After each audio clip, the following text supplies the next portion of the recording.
Welcome to English apps. আজ আমরা আলোচনা করব পার্টস অফ স্পিচের তৃতীয় প্রকার অ্যাডজেক্টিভ নিয়ে।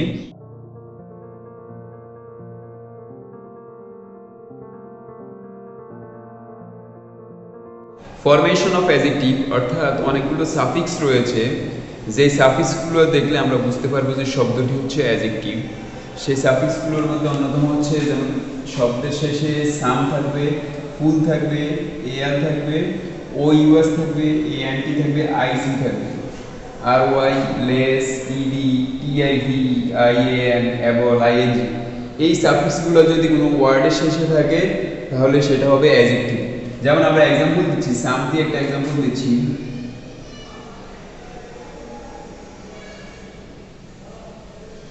হ্যান্ডসাম, সাম দিয়ে হচ্ছে হ্যান্ডসাম, হ্যান্ডসামের শেষে সাম রয়েছে যার কারণে এটা হচ্ছে অ্যাডজেক্টিভ।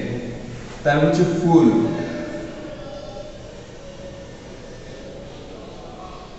বিউটিফুল, বিউটিফুলের শেষে ফুল রয়েছে যার কারণে বুঝতে পারি যে এটা অ্যাডজেক্টিভ। এএন, পলিটিক্যাল, পলিটিক্যাল শব্দের শেষে এআর রয়েছে যার কারণে আমরা বুঝতে পারি যে এটা হচ্ছে যে অ্যাডজেক্টিভ। এআর থাকলে সেটা হবে অ্যাডজেক্টিভ। ও ইউএস, ওয়ার্ডের শেষে যদি ও ইউএস থাকে সেটা হচ্ছে অ্যাডজেক্টিভ। যেমন ডেঞ্জারাস, ডেঞ্জারাসের শেষে ও ইউএস রয়েছে যার কারণে আমরা বুঝতে পারবো যে এটা হচ্ছে অ্যাডজেক্টিভ। তার শব্দ শেষে এ এন্ড টি থাকবে, যেমন রেডিয়েন্ট, রেডিয়েন্টের শেষে এ এন্ড টি আছে যার কারণে এটা হচ্ছে অ্যাডজেক্টিভ। আইসি যদি থাকে সেটা অ্যাডজেক্টিভ, যেমন একাডেমিক, একাডেমিকের শেষে আইসি রয়েছে যার কারণে এটা হচ্ছে অ্যাডজেক্টিভ। তারপর রয়েছে আর ওয়াই, যদি শব্দের শেষে আর ওয়াই থাকে তাহলে সেটা অ্যাডজেক্টিভ। যেমন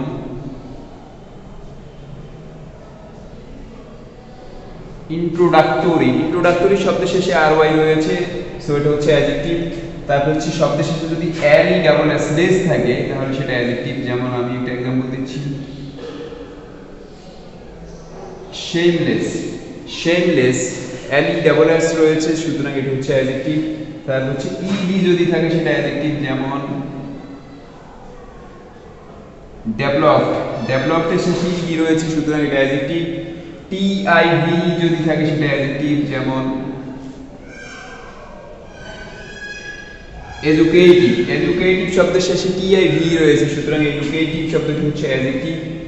আইএএন থাকলে সেটা অ্যাডজেক্টিভ।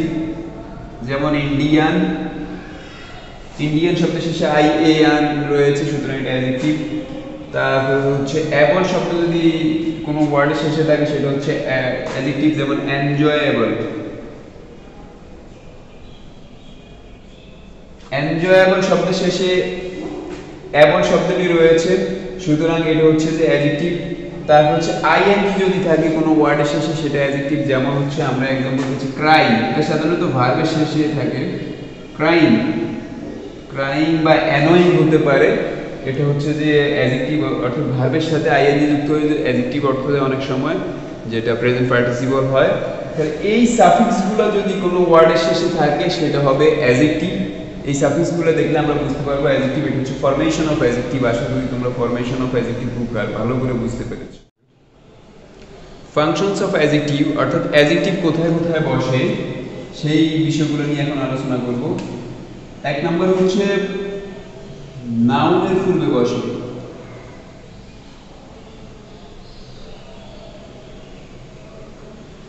নাউনের পূর্বে অ্যাডজেক্টিভ বসে। যেমন আমরা একটা এক্সাম্পল দিচ্ছি,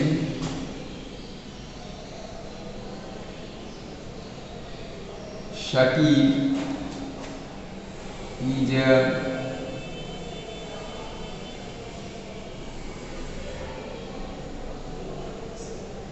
meritorious student. Shakib is a meritorious student. Shakib হচ্ছে একটা মেধাবী ছাত্র। এই স্টুডেন্ট শব্দটি হচ্ছে যে নাউন, এই নাউনের পূর্বে মেরিটোরিয়াস শব্দটি বসেছে যেটা হচ্ছে যে অ্যাডজেক্টিভ। অর্থাৎ নাউনের পূর্বে অ্যাডজেক্টিভ বসবে। নাউনের পূর্বে অ্যাডজেক্টিভ বসে নাউনকে মডিফাই করলে সেটা হচ্ছে যে অ্যাডজেক্টিভ। তারপর হচ্ছে দুই নাম্বার যে নিয়মটি সেটা হচ্ছে যে আর্টিকেল এবং নাউনের মধ্যে অ্যাডজেক্টিভ বসে। আর্টিকেল প্লাস নাউনের মধ্যে যদি শূন্যস্থান থাকে সেখানে অ্যাডজেক্টিভ বসে, অর্থাৎ আর্টিকেল এবং নাউনের মাঝে অ্যাডজেক্টিভ বসে। এটা থেকে বিভিন্ন পরীক্ষা অনেক সময় অনেক সময় প্রশ্ন আসে এবং অনেক কিছু বোঝার ক্ষেত্রে এই রুলটা অনেক কাজে লাগে। যেমন ইট ইজ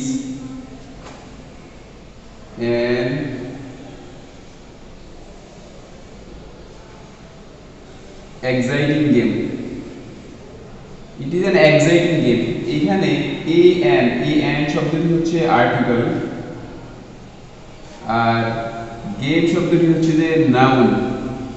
আর্টিকেল এবং নাউনের মাঝে বসেছে এক্সাইটিং, সুতরাং এটা হচ্ছে যে অ্যাডজেক্টিভ। আমরা জানি আর্টিকেল এবং নাউনের মাঝে অ্যাডজেক্টিভ বসে, তাহলে আর্টিকেল এবং নাউনের মাঝে অ্যাডজেক্টিভ বসবেন।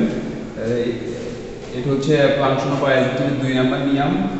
তারপর তৃতীয় যে নিয়মটি সেটা হচ্ছে যে প্রিপজিশন এবং নাউনের মাঝে।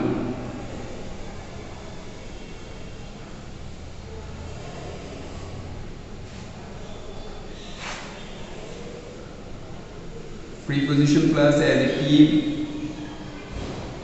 প্লাস নাউন, যেমন the boys learn from western culture।